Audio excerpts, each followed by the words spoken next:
These three little music notes replace the usual roar of a motor making its approach. The vehicle is very stable on the road.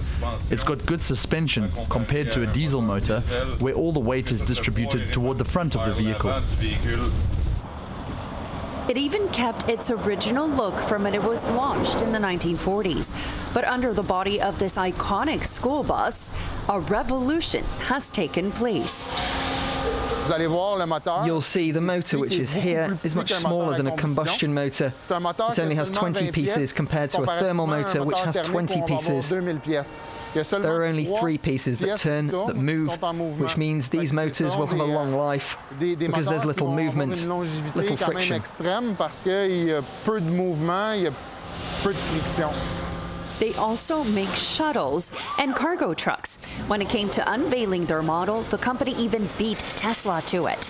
It's entirely electric, and the orders keep rolling in. From 2010, we decided we would go 100% electric. At the time, everyone said we were crazy.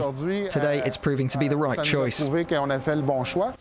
The company's bets and knowledge are paying off. The Quebec-based business will supply buses for California's biggest school district. With a recent financial boost from the province of $100 million, Lion Electric's next move is to set up a battery assembly factory. It's a key factor in order to compete against the Asian markets. With projects like this one, if we keep working together in the same direction, we will surpass our objective for 2030 and reach our 2050 zero emissions goal. Critics say Canada has not done enough in order to fulfill the Paris Climate Accord. The country is trying to accelerate its efforts to move towards cleaner energies, and officials are banking on Quebec in order to catch up. Alors bonjour Raphaël. Ça va bien?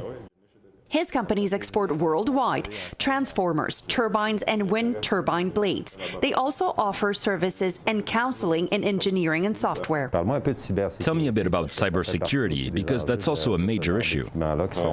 The United States has a new climate change plan. That's good news for Quebec's electrification sector. The southern neighbor is the province's main trading partner. Quebec is extremely well positioned geographically. It's becoming the battery of the continent's northeast. There are opportunities to export electricity. We could serve a market that's in the midst of a green transformation as Biden's plan supports renewable energy. These decisions are decades old, but are now putting Quebec in a unique position when it comes to hydroelectricity, which is obviously at the top of the list, but also wind and solar, which are growing hugely. Quebec boasts 500,000 lakes and streams. All this water places the province as a leader in hydroelectricity for North America. While the province is ahead with its renewable energy industry, Quebecers are some of the highest consumers of energy in the world. Here, sales of energy-hungry SUVs, pickups, or trucks have nearly tripled in 30 years. It's an aberration that cancels all gains, says Professor Pierre-Olivier Pinault. He produces popular reports on the state of energy in Quebec. On a un bon exemple d'aberration énergétique quand on utilise du bois. This is another good example of an absurd use of energy. We're using the wood we have here not to heat buildings directly, but to be transformed into electricity before the electricity is used to heat buildings. Pinault says that Quebec's extraordinary natural resources are often used for short-term political agendas and should be exploited differently. Our energy sector is politicized. The government uses Hydro-Quebec to hand out contracts in the regions. The forestry industry goes through many crises and the government comes to its rescue. That creates an overly political energy system that isn't totally rational. It has positive consequences for the economy of some regions, but the price to pay is having a bad system.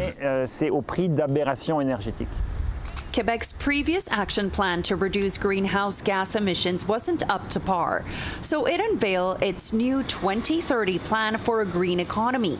The hope is that when it comes to renewable energies, that Quebec leads the way in Canada.